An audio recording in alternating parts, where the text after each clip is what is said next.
Quand je repense à cette licence, je me dis vraiment qu'on a grandi trop vite et qu'on est sûrement passé à côté de quelque chose de fondamental. Arrivant derrière Pokémon comme une inspiration de l'œuvre, avec une demande plus mature, surfant entre l'art japonais du manga et l'antiquité égyptienne.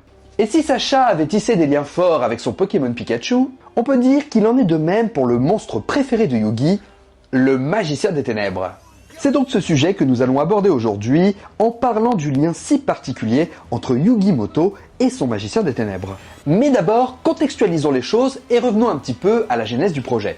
Créé par Kazuki Takashi, le manga Yu-Gi-Oh! Est prépublié du 17 septembre 1996 jusqu'au 8 mars 2004 dans le magazine Weekly Shonen Jump de Shueisha, où il est l'un des mangas les plus réputés lors de sa parution.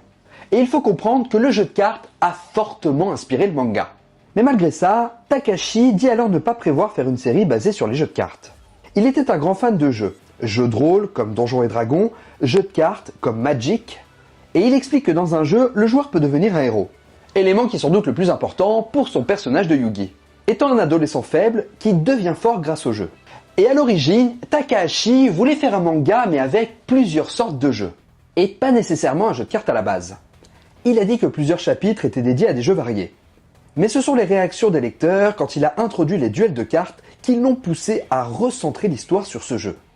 Donc selon lui, le jeu de cartes en lui-même ne devait pas durer sur l'intégralité du manga. Pour lui, Yu-Gi-Oh! N'est pas un manga sur un jeu de cartes. Mais le cœur de l'histoire réside dans les personnages, leurs faiblesses et leurs défauts.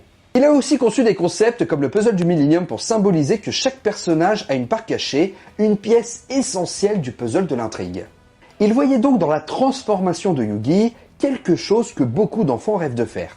Il va également s'inspirer de la mythologie égyptienne pour certains aspects de Yu-Gi-Oh! Ce qui va donner l'ambiance mystique et ancienne. Et concernant les monstres, Takahashi a dit que beaucoup de créatures qu'il a dessinées venaient de ses petites expérimentations d'artiste depuis qu'il était jeune. Mais pour enrichir sa mythologie et aller encore plus loin dans la relation entre les monstres et les joueurs, c'est bien sûr d'insuffler une sorte de lien primitif permettant aux duellistes de s'investir émotionnellement pendant les affrontements. Ce qui va ouvrir un point essentiel de la façon dont Yugi va aborder ses duels, c'est-à-dire compter sur un lien particulier qu'il appelle l'âme des cartes. Je peux riposter avec le magicien des ténèbres, mais il n'aura aucune chance une fois que les dragons de Kaiba seront libres. Je dois avoir foi en les cartes comme mes amis ont foi en moi. Faisant finalement de son deck une sorte de guide sur lequel il peut compter lors de ses affrontements les plus difficiles et sans oublier l'influence du pharaon sur sa perception du jeu. En fait, il faut comprendre que derrière l'âme des cartes, Yugi et le pharaon perçoivent les monstres du jeu comme de véritables alliés face aux difficultés, allant bien sûr au-delà de leur illusion holographique. Cette considération pour ces monstres s'explique non seulement par l'enseignement de son grand-père, mais également par l'inconscient du pharaon qui a lui-même bien vécu avec les véritables monstres lors de son règne. Mais comme le titre de la vidéo l'indique, un des monstres va tisser un lien bien particulier, il s'agit du magicien des ténèbres. Voici donc le pharaon, mais c'est Yugi. Et le monstre gravé au-dessus de lui, c'est le magicien des ténèbres. Il est d'ailleurs intéressant de voir que Yugi et le pharaon ont exactement ce lien très étroit avec le magicien. Yugi identifiant lui-même le magicien comme sa carte préférée, alors que le pharaon semble faire appel à son monstre tel un mentor, le sortant très souvent des situations les plus difficiles dans le cadre de ses duels. De plus, la prophétie d'Égypte révèle bien que le pharaon combattait accompagné de son magicien. Un élément qui reste encore plein de mystères à ce moment de l'histoire, mais qui bien sûr va nous offrir plus tard une explication. D'ailleurs, arrêtons-nous 2 minutes sur le magicien des ténèbres. Le magicien des ténèbres est né de la volonté de Kazuki Takahashi de créer un monstre emblématique qui incarne toute la dimension mystique et dramatique de Yu-Gi-Oh! Grand passionné de jeux d'occultisme et de phénomènes paranormaux, Takahashi voulait un personnage capable de représenter la magie à son plus haut niveau. Un compagnon puissant pour le héros dans un univers dominé par les duels. Ses influences visuelles viennent autant de la mythologie égyptienne qu'il avait explorée lors d'un voyage et qui imprègnent fortement son œuvre. Ces influences visuelles viennent autant de la mythologie égyptienne qu'il avait explorée lors d'un voyage et qui imprègnent énormément son œuvre, mais également des comics américains, notamment ceux de Mike Mignola dont il appréciait le style sombre et symbolique. Le design du magicien des ténèbres a été pensé pour être impactant. Une silhouette élégante mais inquiétante, une aura d'illusionniste mystique et une présence qui crée immédiatement du drame lorsqu'il apparaît dans un duel. Takahashi travaillait en fait ces monstres comme une extension de ses personnages.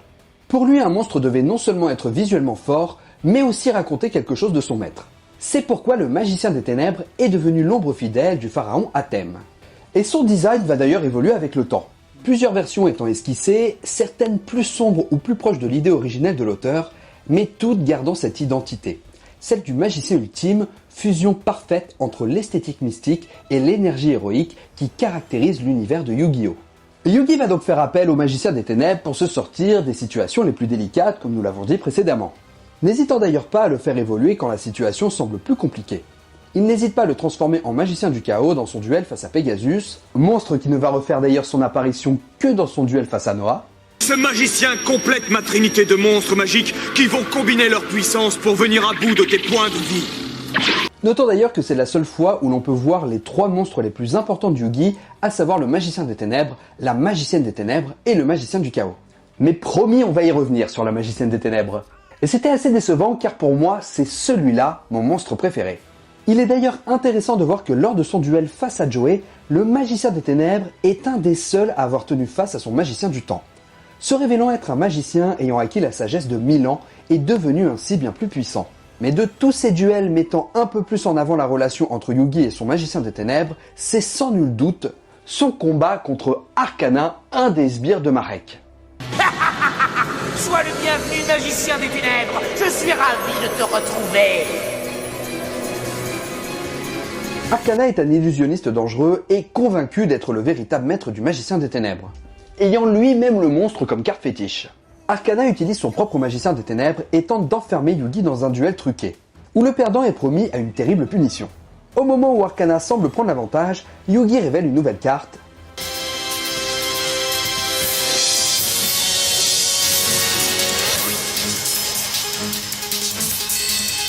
La magicienne des ténèbres, qui n'est autre que l'apprenti du magicien des ténèbres, qui va par la suite prendre aussi son importance dans l'animé et va être invoquée dans quasiment tous les duels du pharaon. Et grâce à son pouvoir d'augmenter son attaque pour chaque magicien des ténèbres présent dans le cimetière, elle dépasse la puissance du magicien adverse, détruit la carte phare d'Arcana et renverse totalement le duel. Quand tu maltraites tes cartes, il faut t'attendre à payer le prix fort. Tu as perdu. On peut noter aussi dans son duel face à Kaiba dans le tournoi de Batailleville qu'il invoque son magicien des ténèbres et le fait fusionner pour faire apparaître le paladin noir.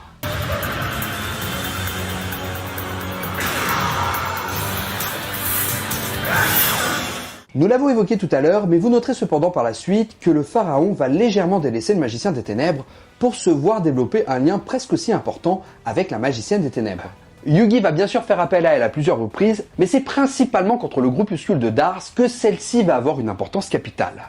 Yugi, plongé dans un royaume gardé par la magicienne des ténèbres, lui offrant la possibilité d'invoquer le dragon légendaire Timé. Celle-ci le guide et va même, au travers des hologrammes, manifester un vrai regard de déception et de peur lorsque le pharaon, influencé par le Sodorical, qu'il a lui-même convoqué, va la sacrifier sans prendre en compte l'âme des cartes et la considération pour ces monstres qu'il a toujours eu dans ses duels.